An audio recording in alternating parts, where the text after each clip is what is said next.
તમે તો તમારી જ્યારે દક્ષિણામૂર્તિમાં તો અનેક લવ સ્ટોરીઝ પાંગરી છે અને એનાથી વધારે ફેલ પણ થઈ છે. તો એ સમયનો પ્રેમ કે જ્યારે એવું લાગે કે આ બધી મુગ્ધાવસ્થા છે અને પછીનો પ્રેમ, જ્યારે આપણને ગમતું પાત્ર નથી મળતું ત્યારે વિદ્યાર્થીઓની હાલત શું હોય? અથવા વિદ્યાર્થીઓની પણ છોડો, જેન ઝીને ધ્યાનમાં લઈને આપણે કહીએ કે શું થઈ શકે એમાં? 8, 9, 10 સુધી એ વસ્તુ બહુ 8, 9, 10 સુધી નથી આવતું, પણ 11, 12 ધોરણ જ્યારે આવ્યું ત્યારે એ થોડું વિકાસ પામ્યું હોય એવું બનવા પામે બંને પક્ષે. પણ એની નિષ્ફળતા જીરવવાની હિંમત ન હોવાને કારણે હતાશામાંથી ભણતર ઉપર અસર થાય છે. બીજી મોટી મુશ્કેલી એ છે કે લોકો પાસે વિકલ્પો નથી.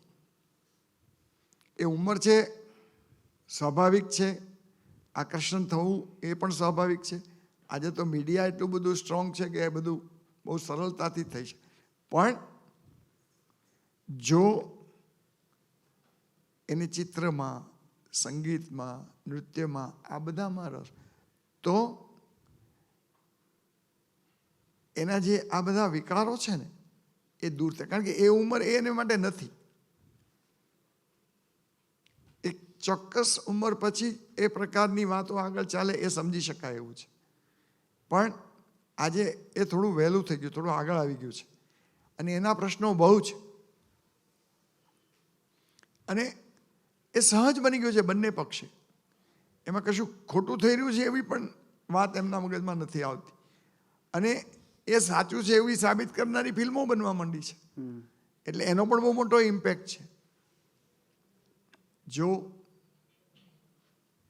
સરસ સાહિત્ય વાંચવા મળે, સારી કવિતા સમજવા મળે, જો સારું આ પ્રકારનું મેં તમને કીધું એમ ચિત્ર દોરવાનો શોખ, તો એ બધામાં એ લોકોને આપણે જેને કેથાર્સિસ કહીએ છીએ એ ઊભું થાય. નહીતર જો એ બધા વિકલ્પો નહીં હોય તો અત્યંત તકલીફ થવાની પૂરેપૂરી સંભાવના છે. કારણ કે આ ફાસ્ટ ફૂડ, આ જનરેશન સાથેના કેટલાક પ્રશ્નો, એ બધું જરા ઝડપી છે, જરા વહેલું છે. એટલે એને નિરાશામાંથી, આપઘાતના કિસ્સાઓ તમે છાપામાં વાંચો છો, એ નિરાશામાંથી 12મા ધોરણમાં પરીક્ષા આપતી એક છોકરીએ પોતાના હાથ ઉપર બ્લેડ મારી હતી. હું સુપરવિઝન કરતો, મને તો નવાઈ જ લાગતી કે એવું તો શું હશે કે એને હાથમાં. તાત્કાલિક એને ડૉક્ટરને બોલાવીને બધું સરખું કરવું, પણ એવું શું? એવી કઈ હતાશા, એવી કઈ બાબત? એટલે હું તો 9માં તો નિવૃત્ત થઈ ગયો છું, એટલે એ પહેલાંની વાત, 2004 કે 2003ની વાત છે. પણ આપણને મગજમાં નથી બેસતું. એટલે અને અહેતુક મૈત્રી છે ને એ તો 8મા 9માં થાય. આ નવો શબ્દ, કેવી મૈત્રી? અહેતુક, કોઈ પણ જાતની એકબીજા પાસેથી અપેક્ષા ન હોય.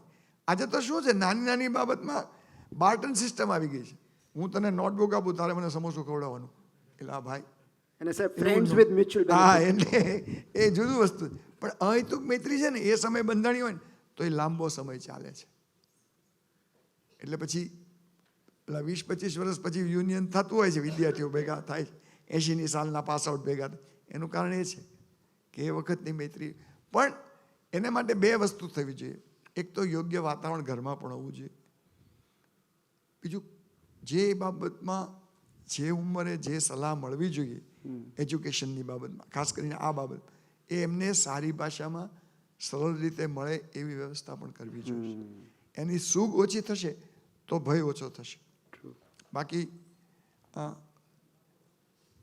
આકર્ષણ થવું એ બહુ સ્વાભાવિક બાબત છે, બંને પક્ષે હોય છે. તો આ ઉંમરે થાય છે. હા, અને એમાં બીજું છે, આપણા મનમાં એક એવો ખ્યાલ છે, બહેનો માફ કરજો, ડોન્ટ ટેક ઇટ અધરવાઇઝ, કે સામાન્ય રીતે છોકરો જ છે એ એવું કરતો હોય કે એની છોકરીની પાસે પડી જાય કે ઇનિશિએટ કરે. પણ મેં એમાં છોકરાઓ મને મળ્યા છે જે એમ કહેતા કે સાહેબ મને આમાં જરાય રસ નહીં, ના પડો ને ઊંધું. એટલે સમજાવી પડે પેલીને કે બેન અટકી જાતું, ઓલાને કાંઈ એમાં આગળ વધવાનું નથી તારે. પણ એ ઓલો હોય જ દેખાવડો તો શું કરો? આવું પણ છે. એટલે એ એક પક્ષીય નથી. એક વસ્તુ યાદ રાખજો, દરેક વખતે છોકરાને ઓલામાં રાખીને કરવા માંડવું એ બરાબર નથી. સામે પક્ષે પણ હોઈ શકે અને એ પણ સ્વાભાવિક છે. હું એને બોલું પણ એને માટેનું એક બેલેન્સ વાતાવરણ હોવું જોઈએ તો જ થશે. એટલે એ તો આમ તો એક સામાજિક જવાબદારી છે, પણ મા બાપની પણ ખરી, મિત્રોની પણ ખરી, કે જે આવા પ્રકારના પેલામાં ન, કારણ કે આ બહુ લપસણી ભૂમિ છે અને આજે તો આ બધું બહુ સરળતાથી મળી જાય એવી બધી એવા બધા માધ્યમો છે. એટલે એમાંથી આપણે આપણી જાતને દૂર રાખવી પડશે, સમજણ ઊભી. અને એનો વિકલ્પમાં આ છે, સાહિત્ય, સંગીત, નૃત્ય, આ બધા આપણને એમાંથી દૂર રાખે. કારણ કે ઓલામાં આપણને બહુ રસ પડશે, એ આપણને એમાં બિઝી રાખશે, આમાં નહીં રાખે. એમાંથી આપણે દૂર જશું અને એનો એક આનંદ જુદો છે. એ આનંદની તોલે ના આવે કાંઈ એવું છે. એટલે એવું તો કરવું પડશે. Art can save you. હા, યસ.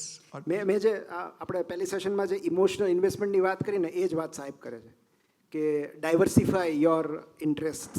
કે તમે કોઈ માત્ર એક વ્યક્તિમાં જ્યારે આપણે સંપૂર્ણ ખોવાઈ જઈએ છીએ, લૂંટાઈ જઈએ છીએ, ખર્ચાઈ જઈએ છીએ, અને જ્યારે એ વ્યક્તિ આપણને ના પાડી દે છે, પછી આપણી પાસે બીજું કંઈ હોતું જ નથી કે બીજો શું રસ છે જીવનમાં, બીજો કોઈ ઉદ્દેશ્ય જ નથી, બીજું શું કરવાનું. અને એટલે આવા જે લોકો છે, હવે તમને ખ્યાલ આવી ગયો હશે કે હું કેમ આટલા વખાણ કરું છું એમના, કે એમની વિચારધારાઓ જડમૂળથી અલગ છે. આ ઉદારવાદી નીતિ છે, આ ઉદારવાદી નીતિ છે. અને there is no other way to raise a child, જે મને જે સમજાયું છે. કારણ કે આ ગીજુભાઈ બધેકાના વિચારો છે, મૂળશંકરભાઈના વિચારો છે, અને આ જ વિચારોનું વહન આપણે કરવાનું છે આવનારી પેઢી સુધી. કારણ કે આ તો ત્યારના પ્રશ્નો બી હતા, અત્યારના પ્રશ્નો બી છે. આ જે ડેટિંગ નવી એપ્સ છે ને નવી ટર્મિનોલોજી છે, બ્રેડ ક્રમ્બિંગ એન્ડ આને વધારે ખબર હશે, શું કહે છે ને, બ્રેડ ક્રમ્બિંગ, પછી ડમ્પિંગ, મોબીના ઘોસ્ટિંગ, હા, પછી સિચ્યુએશનશીપ, નેનોશીપ, એનો. તો આ બધી અસ્થિર અવસ્થા છે, બધી અસ્થિર અવસ્થા છે, કશું જ નિશ્ચિત નથી. અને જ્યાં કશું જ નિશ્ચિત નથી ત્યાં ભય, અસલામતી, પીડા તો રહેવાની જ છે.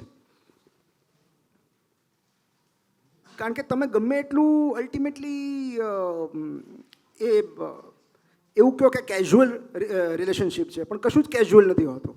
એમાં તમારું ઇમોશનલ ઇન્વેસ્ટમેન્ટ તો હોય જ છે, તમારી જાત તો એમાં રોપાયેલી હોય જ છે. તો એમાંથી બહાર આવવા માટે આ બધા પિલર્સ છે: નૃત્ય, સાહિત્ય, કલા, વાંચન, ઇત્તર શોખ, ઇત્તર પ્રવૃત્તિઓ, મિત્રો. સો જે મને યાદ આવે છે, હું સાહેબને પૂછતો જાઉં છું, છેલ્લે કંઈ બાકી રહી જાય તો આપણે સ્પેશિયલી અલગથી ચર્ચા કરશું. પણ એક જે મારે પૂછવું છે ખાસ આજે, કે અત્યાર સુધી મને બહુ વાંધો નથી આવ્યો. હું જેન ઝી સાથે મને સારું ફાવે છે, અને વધારે મહત્ત્વનું એ લોકોને મારી સાથે સારું ફાવે છે. પણ બધે એવું નથી થતું. Like there is a wide generation gap. ખાસ કરીને બે પેઢીઓ વચ્ચેનું અંતર, જેમાં એવું બને કે સંતાનો મા બાપનો ચહેરો જોવા નથી માગતા, એમની સાથે વાત કરવા નથી માગતા, એમને ફોન નથી કરતા.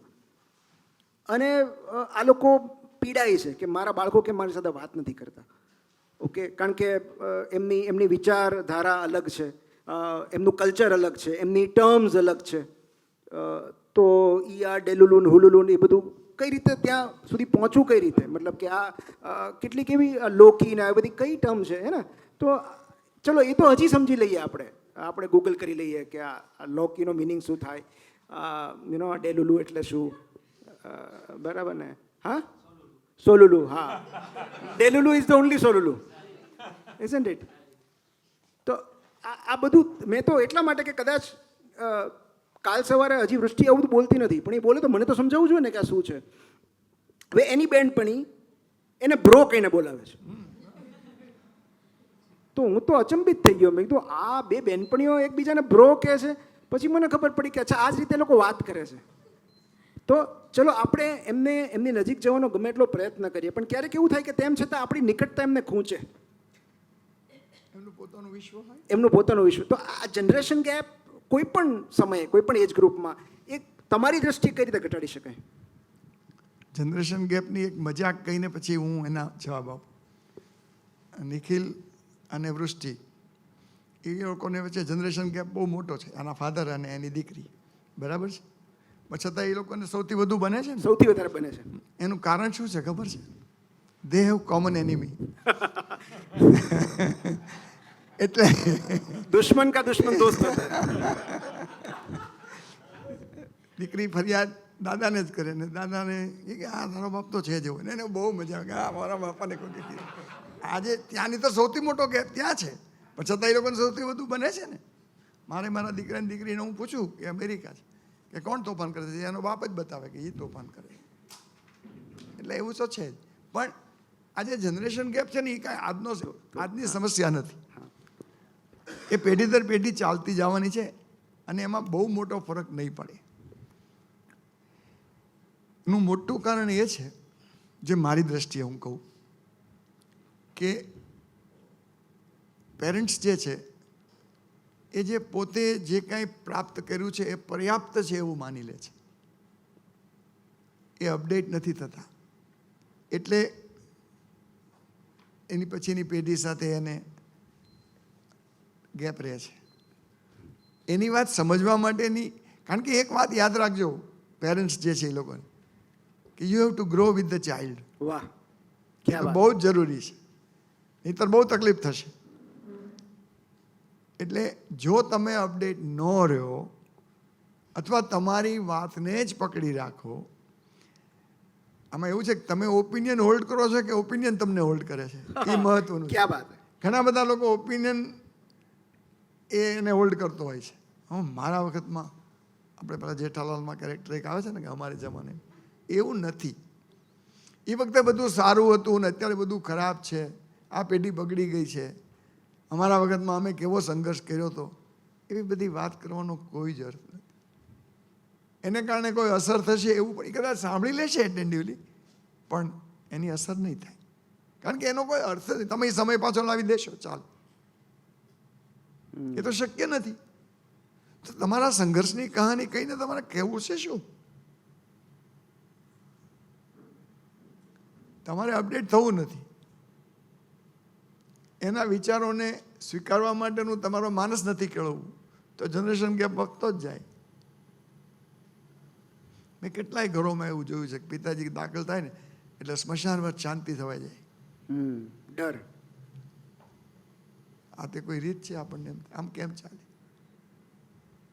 તમે તમારી વાત રજૂ જ ન કરી શકો તમારા માતા પિતા, એ એટમોસ્ફિયર, એટલે એ તો સહન જ ન થઈ શકે.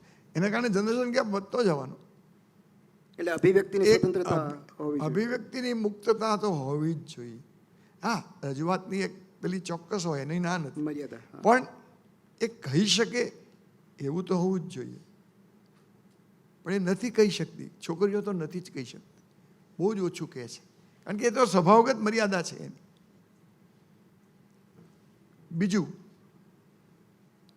માતા પિતાના દોષ કાઢું છું થોડાક. 2-3 દીકરી પછી જો દીકરો હોય ને તો એ તો પ્રિન્સ જ હોય. પેમ્પર્ડ. એ ભણવામાં ઠોઠ હોય, એનું બધું ધાર્યું થાય, એ કેમ થાય. તો દીકરીઓને ક્યારેક એવું ફીલ થાય છે, મેં એવી દીકરીઓને હું મળ્યો છું કે સાહેબ હું ઘરમાં વધારાની છું. ક્યાં સુધી વાત ગઈ છે વિચાર કરો તો. અને ઓલો એનો પૂરેપૂરો લાભ લેતો હોય. મેં એવા વાલી જોયા છે, મને મળવા આવ્યા છે કે શનિવારે અમારે શિયાળામાં મોર્નિંગ સ્કૂલ હોય, તો એક એને આવી રીતે 3 દીકરી પછી જ દીકરો, કે સાહેબ ટાઈડમાં અવારમાં એ તો નહીં આવે, ઘરે જ. મેં કીધું તો ઘરે જ રાખો, લિવિંગ સર્ટિફિકેટ લેતા જાઓ. આ બાકીના બધા આવે છે ને ટાઈડ નથી વાંચી. દરેક મા બાપને એના છોકરા પ્રિન્સ જ હોય, એ વાત ભૂલી જાઓ. પણ ટાઈડ જે માટે નહીં આવે એ તો કોઈ કારણ છે? તમે કોનો બચાવ કરો છો? પણ એટલું બધું એનું ધાર્યું થતું હોય અને એનો પૂરેપૂરો લાભ એ લેતા જ હોય છે. એ નહીં ચાલે. એ જનરેશન ગેપ વધારનારી આ બધી બાબતો છે. તમે એક એવું હેલ્ધી એટમોસ્ફિયર, અને બીજું મા બાપે અપડેટ તો થવું જ પડશે. હા, જ્યાં ખોટું હોય ત્યાં ચોક્કસ એમને રોકો, એનું ધ્યાન દોરો, બધું કરો, એની ના જ નથી. પણ રેપો ઊભો નહીં થાય ને તો બહુ તકલીફ થશે. અને એ તો એની પહેલ તો મા બાપે જ કરવી પડશે. અપડેટ તો રહેવું જ પડશે, કારણ કે બદલાતું જ જાય છે.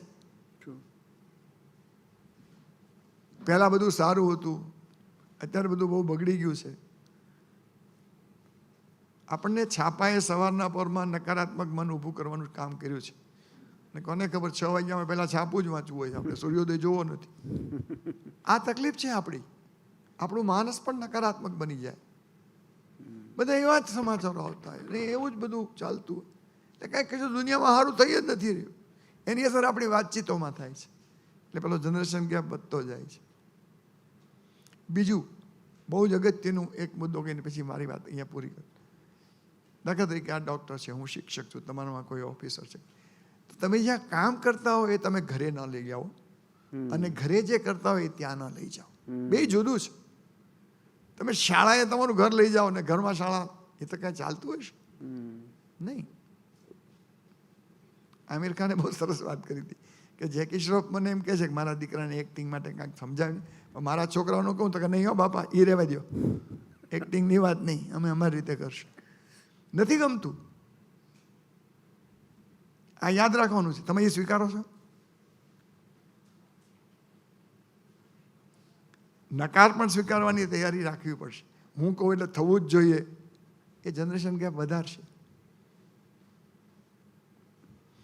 મને એવા વાલી મળ્યા છે કે એમ કે મારો દીકરો અમદાવાદમાં નોકરી કરે છે, પણ સાંજે એને પાઉંભાજી ખાવા હોય ને તો મને ફોન કરે કે બાપા હું પાઉંભાજી ખાવા જાઉં. એ ઉંમરે એને એ પૂછવાનું, એને એટલું સ્વાતંત્ર્ય નહીં. એ તમને ફોન કરે પછી એ જ ખાઈશ, તમે જોવા ગયા છો, તમે તો અહીં છો. પણ તમને એમ થાય બાપો દીકરો આપણો એટલો કયાગ્રો છે. કયાગ્રા કરીને શું કરવું? તમારે રેડીમેડ ચિલ્ડ્રન જોવે છે. કેટલાક પ્રેઝન્ટેબલ ચાઇલ્ડ બનાવે છે. આવે મહેમાન આવે ત્યારે એને ગીત ગાવાનું ને ઇંગ્લિશ કવિતા અને શું પણ એ રમકડું છે ચાવી દાબડ. પછી એ નહીં કરે. અને જે લોકો આ કરે છે ને એ પોતાનું વૃદ્ધાશ્રમમાં બુકિંગ કરાવે છે. યાદ રાખજો. કારણ કે એ મોટો થઈને, કારણ કે તમે એનું બાળ પણ છીન લો, એ તમારું ઘટ પણ છીનવી લેશે. બહુ સીધી વાત છે. It is as good as that. તમારે એ સ્વીકારવું જ પડવાનું. પણ તમે એની સાથે એને ગમતી વાતો કરી છે. તમે પૂછો તો ખરા જાતને, એને શું ગમે છે, એને શેમાં રસ છે.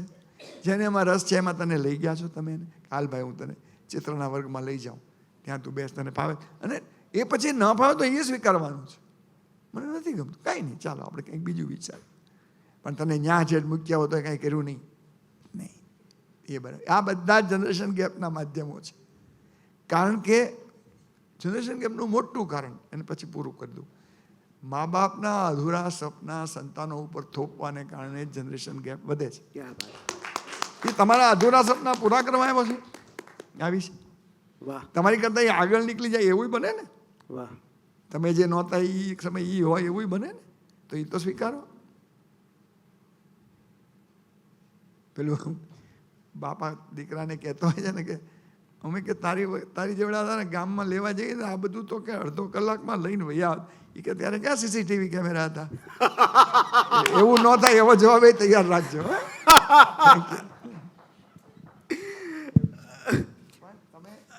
તમારી વચ્ચે એક મજાકનું પણ એટમોસ્ફિયર હોવું જોઈએ.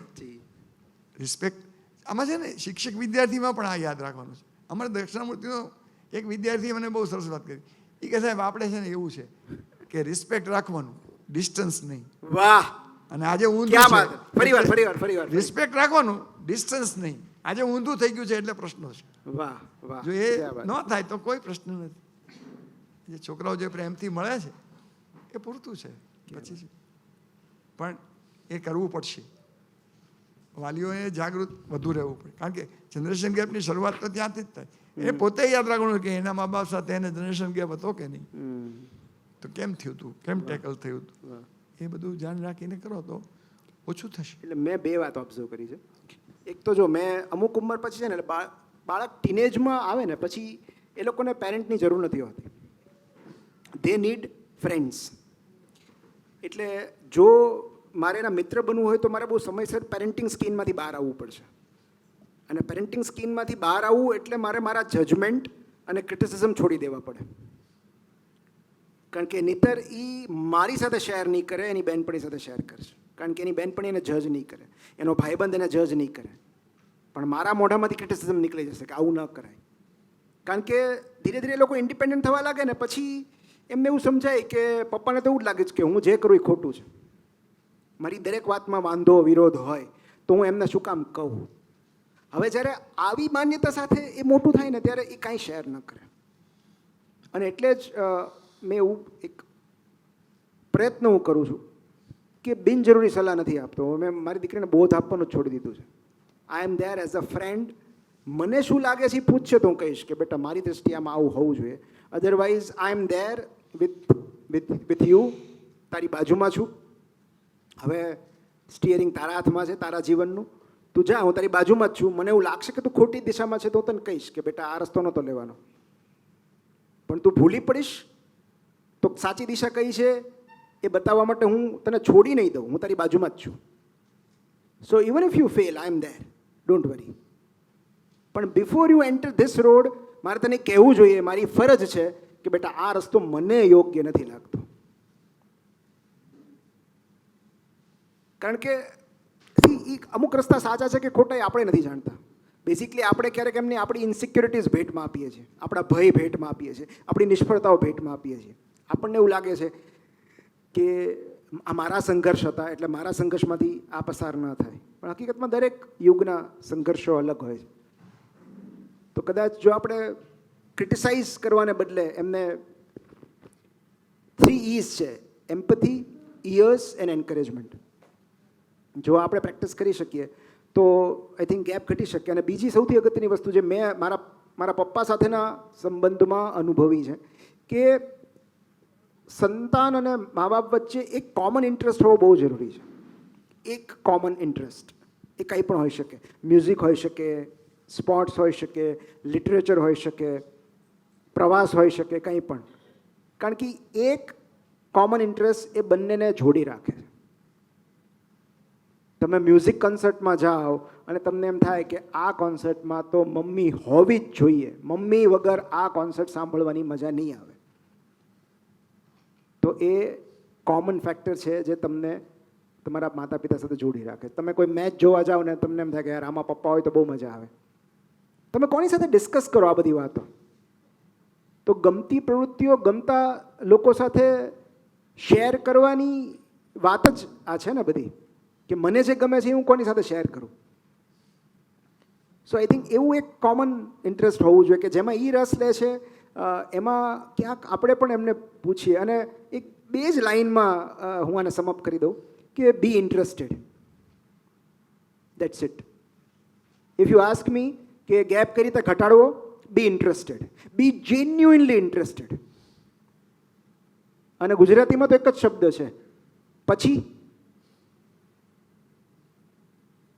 પછી પછી કારણ કે તમે સાંભળવાની તૈયારી બતાવો છો ને, કે તને ખબર છે સાવ શુલ્લક. મેં એવું ક્યાંક વાંચ્યું હતું કે જો અત્યારે તમે તમારા સંતાનોની નાની અને શુલ્લક લાગતી વાતો સાંભળતા નથી તો મોટો થયા પછી તમારું સંતાન તમને કોઈ મહત્વની વાત પણ નહીં કરે. ઓકે, હવે એની સ્કૂલમાં શું બન્યું, કોણ પડ્યું, કોણે તોફાન કર્યા, કોને ક્લાસમાંથી બહાર કાઢ્યા, એ મારા માટે બહુ ઇન્સિગ્નિફિકન્ટ બાબત છે, પણ એના માટે બહુ મહત્વની ઘટના છે. અને જ્યારે હું એમાં રસ લઉં છું પછી ક્યાં બહાર કાઢ્યા હતા, શું થયું, અને એ જે ઇન્ટરેસ્ટથી કહે તો ત્યાં ગેપ ઘટે છે. તો ત્યારે એ મારા પ્રેમમાં પડે છે કે હા પપ્પા તો સાંભળે છે મને. ઇવન આપણે પાર્થની વાત કરીએ કે પાર્થ એમ કે મારી લાઈફમાં શું થઈ રહ્યું છે, કે અર્ચના એમ કે મારી લાઈફમાં શું થઈ રહ્યું છે. અને if I am genuinely interested કે પછી કહો, પછી તમારી બહેનપણીએ શું કર્યું, પછી તમે શું કીધું. શું તમે સાંભળવાની તૈયારી બતાવો છો ત્યારે આપોઆપ ગેપ ઘટે છે ને. તો એ વગર તો એ લોકો મારા મૂલ્યો નહીં સ્વીકારે, મારી શીખે નહીં સ્વીકારે, મારો બોધે નહીં સ્વીકારે. સો બી જેન્યુઅનલી ઇન્ટરેસ્ટેડ. કોઈ પણ રિલેશન હોય, જ્યારે તમે એવું પૂછો ને પછી, અને સામેવાળો માણસ, પેલો આપણે ડ્રાઈવરની વાત કરીએ ને, સવારે બસ ડ્રાઈવર, બધું જ કહેવા માંડશે, કારણ કે એનો શ્રોતા બહુ ઓછા મળે છે. અને આવા જે એટેન્શન આપીને